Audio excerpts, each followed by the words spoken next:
आज हम video lecture में बात करेंगे डायनेमिक्स के जो क्वेश्चन चल रहे थे।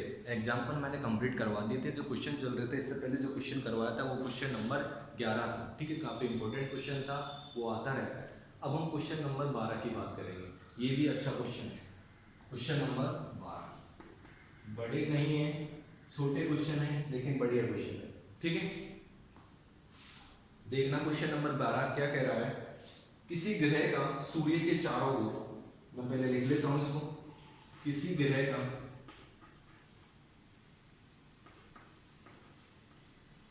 सूर्य के चारों ओर, किसी ग्रह का सूर्य के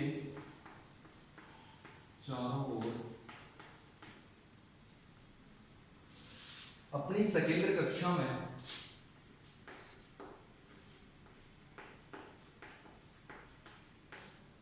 अपनी सकेंद्र कक्षा में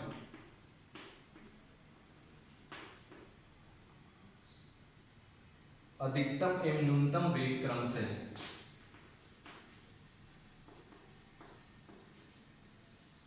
अधिकतम एवं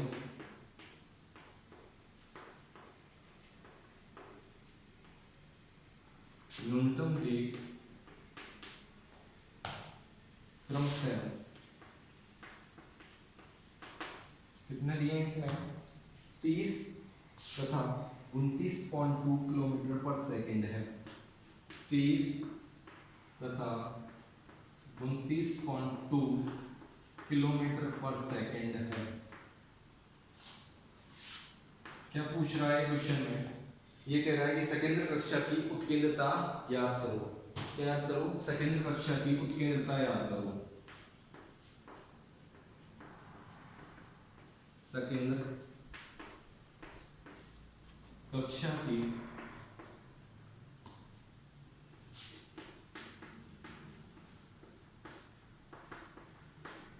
उत्केंद्रता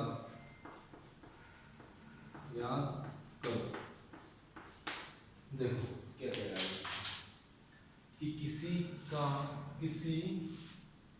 ग्रह का, यहाँ पर कितना है ग्रह, किसी ग्रह का सूर्य के चारों ओर, ठीक है, कोई ग्रह उसके सूर्य है, उसके चारों ओर क्या कर रहा है? चक्कर लगा रहा है। और अपनी सकेंद्र कक्षा में उस पर जो अधिकतम और न्यूनतम वेग होगा, उस सकेंद्र कक्षा में जो चक्कर लगा रहा है उसमें जो उस कण का या ग्रह का जो अधिकतम और न्यूनतम वेग होगा वो कितना होगा? 30 किलोमीटर पर सेकंड और 29 किलोमीटर पर सेकंड, 29.2 किलोमीटर पर सेकंड है। तब हमें क्या निकालना है कि उस जो सकेंद्र कक्षा होगी, सकेंद्र कक्षा मान लेंगे हमारी क्या है? दीर्घवृत्त है। तो उस दीर्घवृत्त की जो उत्केंद्रता का मान होगा वो क्या करना है? हमें फाइंड करना है। ठीक है, तो देखो क्या है, क्या करना है इसमें कि भाई हमारा क्या है, एक से जो भी सकेंद्र कक्षा इसने दी नहीं है, लेकिन हम मान लेंगे कि क्या है? सकेंद्र कक्षा दीर्घवृत्त है हमारी। कौन सी है? दीर्घवृत्त। ये सकेंद्र कक्षा है। इस सकेंद्र कक्षा में हमें पता है दो फोकियां होती हैं हमारी, एस और एस डैश। ये पॉइंट है ए और ए डैश, इसको नाम देंगे बी और बी डैश। ठीक है, इसके निर्देशांक होते हैं a,0, ये होता है -a,0, ये होता है 0,b, ये होता है 0,-b। ठीक है, तो मैं किसी एक नाभिक पर क्या मान लेता हूँ? सूर्य मान लेता हूँ। मैं मान लूंगा कि नाभिक S पर हमारा क्या स्थित है? सूर्य स्थित है। ठीक है, सूर्य को कहाँ स्थित कर देता हूँ मैं? नाभिक S, कोई सी भी नाभिक पर मान सकते हो आप, S डैश पर भी मान सकते हो या फिर S पे मान लो। मैंने मान लिया कि जो हमारा सूर्य है वो नाभिक किस पर स्थित है? S पर स्थित है। ठीक है, अब सूर्य नाभिक S पर स्थित है, तो जो ग्रह है चक्कर लगा रहा है इसके चारों ओर, तो ग्रह का जो अधिकतम वेग और न्यूनतम वेग इसने दिए हैं 30 होगा, 29.2 किलोमीटर पर सेकंड होगा। ठीक है, तब हमें सकेंद्र कक्षा में उत्केंद्रता का मान फाइंड करना है। किसका मान? E का मान निकालना है। तो मैंने एक एग्जाम्पल करवाया था, एग्जाम्पल नंबर 5। एग्जाम्पल नंबर 5 में बताया था कि सकेंद्र कक्षा या दीर्घवृत्त के किसी भी पॉइंट पर जो वेग होता है, वेग अधिकतम कब होता है और न्यूनतम कब होता है? जब सूर्य से अगर उस पॉइंट की दूरी न्यूनतम है तो उस पॉइंट पर वेग कितना होगा? अधिकतम होगा। और सूर्य से जिस पॉइंट की दूरी अधिकतम है, जिस पॉइंट सूर्य से जिस पॉइंट की दूरी न्यूनतम है उस पॉइंट पर तो वेग कितना होगा, अधिकतम होगा। और सूर्य से जिस पॉइंट की दूरी अधिकतम है उस पर वेग कितना होगा, न्यूनतम होगा। ठीक है, दूरी अधिक तो वेग कम, और दूरी कम तो वेग अधिक। ठीक है, अब ये बताओ कि एस ए डैश कम है कि एस ए डैश कम है, कौन सी कम है, एस ए डैश कम है। एस ए कम है, अगर ऐसे कम है तो इस पॉइंट पर वेग कितना होगा, इस पॉइंट पर वेग होगा कौन सा, अधिकतम वेग होगा। ठीक है, और सूर्य एस से ए डैश की दूरी कौन सी है, अधिकतम है, तो इस पर वेग कितना होगा, न्यूनतम होगा। ठीक है, मैंने बताया था कि सूर्य से अगर दूरी कम है तो वेग ज्यादा होगा पॉइंट पर, और सूर्य से दूरी अधिक है तो वेग कितना होगा, कम होगा। ठीक है, तो हमारा अधिकतम वेग होगा ए पॉइंट पर और न्यूनतम वेग होगा कौन से पॉइंट पर, ए डैश पर। ठीक है, अब जो भी चीज मैंने यहां पर दर्शाई है वो पहले थोड़ी सी लिख लेते हैं। ये माना सॉल्यूशन कर रहे हैं, माना सूर्य दीर्घवृत्त की नाभि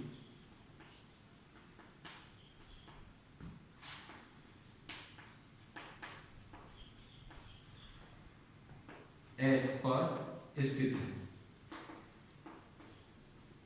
एस पर स्थित है। ठीक है, तथा बिंदु ए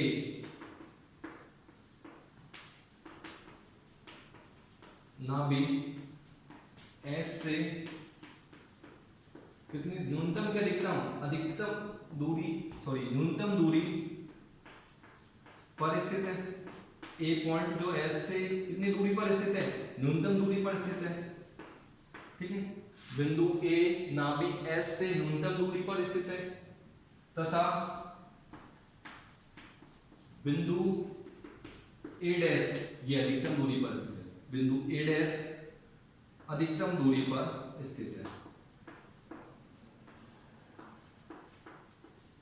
अधिकतम दूरी पर स्थित है। ठीक है, इसलिए बिंदु ए पर वेग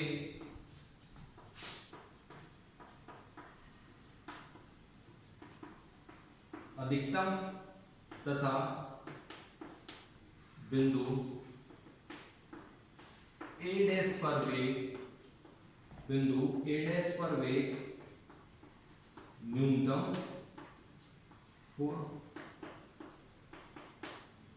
बिंदु ए डैश पर जो वेग है वो कौन सा होगा, न्यूनतम होगा।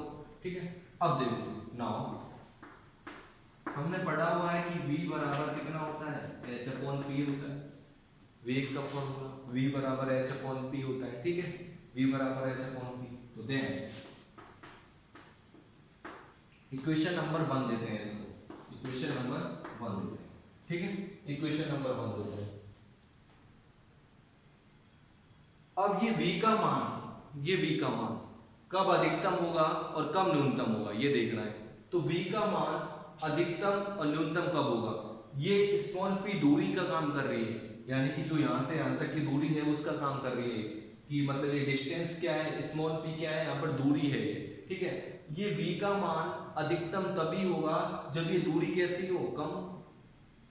अगर ये दूरी p का मान अधिक है तो v का मान कैसा होगा, कम होगा। तो v का मान कैसा होगा, कम होगा। अब ये p, अगर p मान लीजिए p का मान मैं ऐसे लेता हूं, तो वेग जो भी v का मान आएगा क्या ये अधिकतम होगा कि न्यूनतम होगा। भाई ऐसे दूरी कैसी थी, न्यूनतम थी, दूरी न्यूनतम, ये वाली न्यूनतम, तो वेग का मान कैसा, अधिकतम। तो वेग कौन सा आएगा, अधिकतम वेग आएगा, और अधिकतम वेग दोनों में से कौन सा है, 30 है, तो यहां पर कितना आ जाएगा, 30। अगर ये दूरी अधिकतम यहां से यहां तक, तो वेग कैसा, न्यूनतम। अगर ये दूरी का मान मैं ऐसे डैश लेता हूं तो वेग कौन सा आएगा दोनों में से, 29.2, कम वाला आएगा। ठीक है, तो ये मैंने पहले ही लिख दिया है कि दूरी अधिकतम तो वेग कम और दूरी कम तो वेग अधिकतम। ठीक है,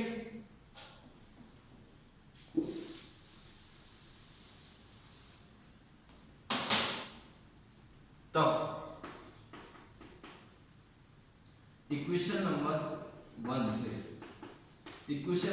से तो v बराबर h अपॉन, अगर मैं दूरी को लिखता हूं एस ए, कौन सी लेता हूं एस ए, दूरी कौन सी ली एस ए, तो यहां से बताना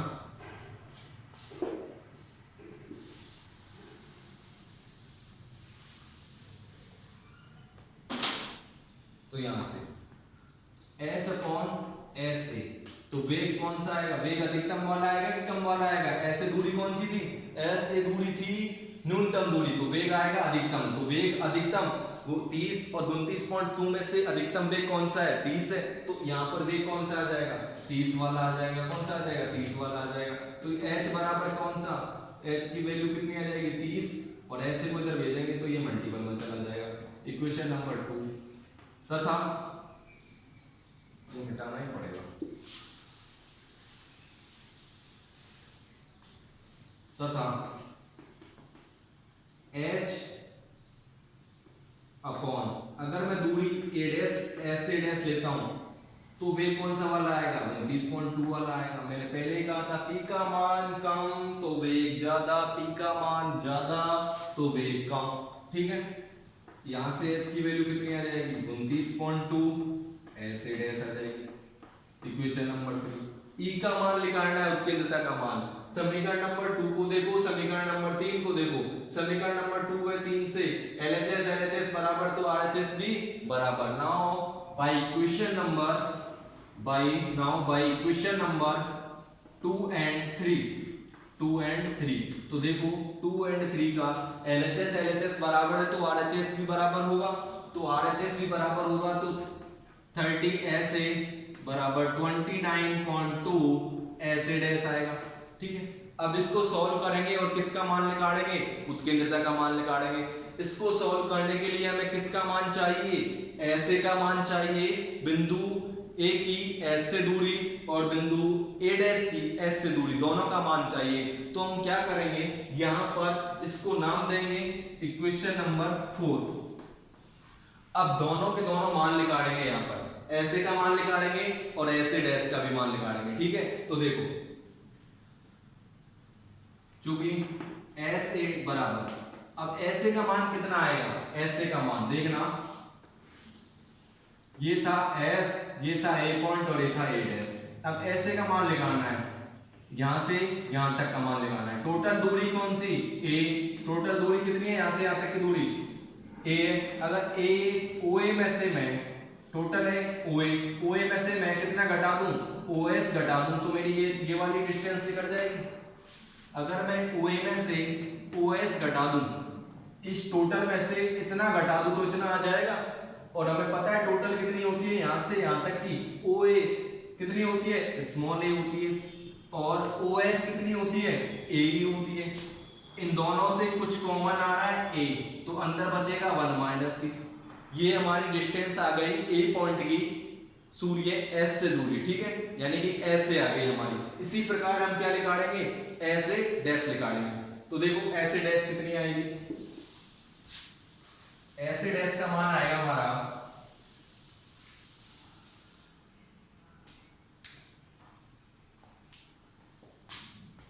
तथा एस ए डैश, ऐसे डैश, इस एस मेरा और ए डैश मेरा, यानी कि कैसे लिख देगी ये ओएस प्लस कर दूं ओए डैश।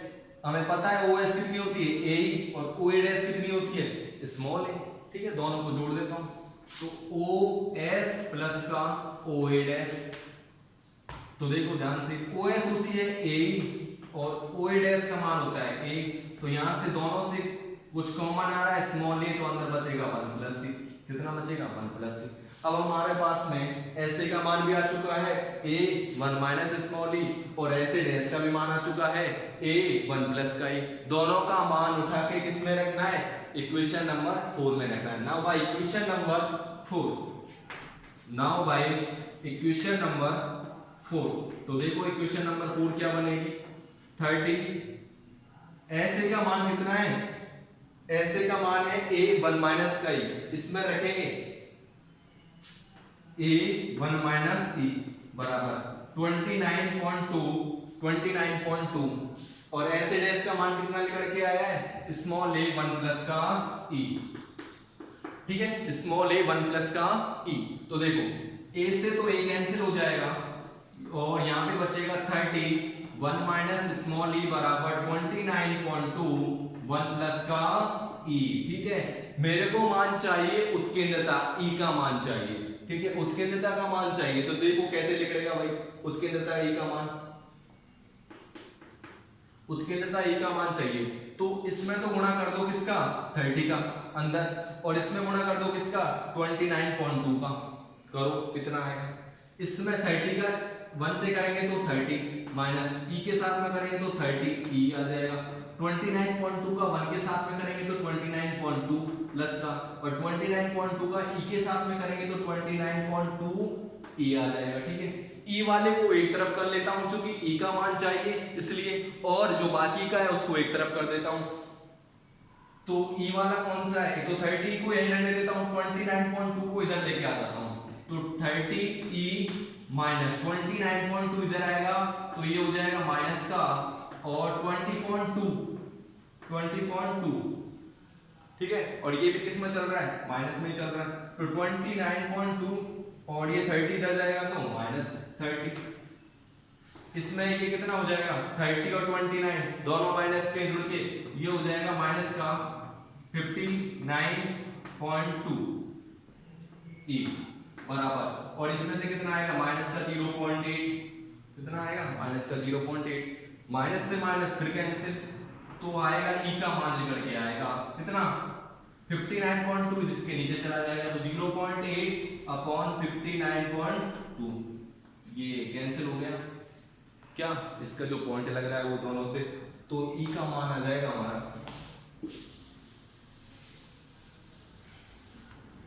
e बराबर, जो फाइनल स्टेप आएगी वो आएगी 0.8 अपॉन 592, इसको काटेंगे तो ये कटेगा 8 से 74 बार, ठीक है। और हमें यही सिद्ध करवा रहा था कि इसकी उत्केंद्रता कितनी आए, उसकी उत्केंद्रता का मान आना चाहिए 1/74, इसने दिया नहीं क्वेश्चन में कि 1/74 आना चाहिए, लेकिन आंसर भी कितना बुक में कितना आ रहा है 1/74 आ रहा है, तो हमारी जो उत्केंद्रता है वो कितनी आई e बराबर 1/74, क्वेश्चन अच्छा था ये, ठीक है।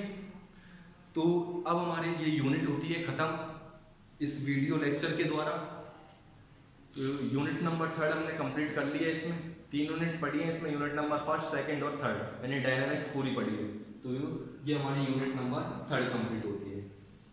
अब आप एग्जाम्पल, अब आपकी एग्जाम्स है, ठीक है, 29 जुलाई आपकी शायद 31 से है, तो तैयारी अच्छे से करना, ठीक है, और पेपर्स को सोच समझ के करना है क्वेश्चन को, ठीक है। क्वेश्चन ऐसा नहीं है कि क्वेश्चन जल्दीबाजी में आप गलत करके आ जाओ, क्वेश्चन को सोचना है और देखना है क्वेश्चन क्या कहना चाह रहा है, ठीक है, उसी हिसाब से क्वेश्चन का आंसर देना है। तो आपको बेस्ट ऑफ लक एग्जाम्स के लिए, आई होप आपकी सभी की एग्जाम अच्छे से हो। Thank you very much.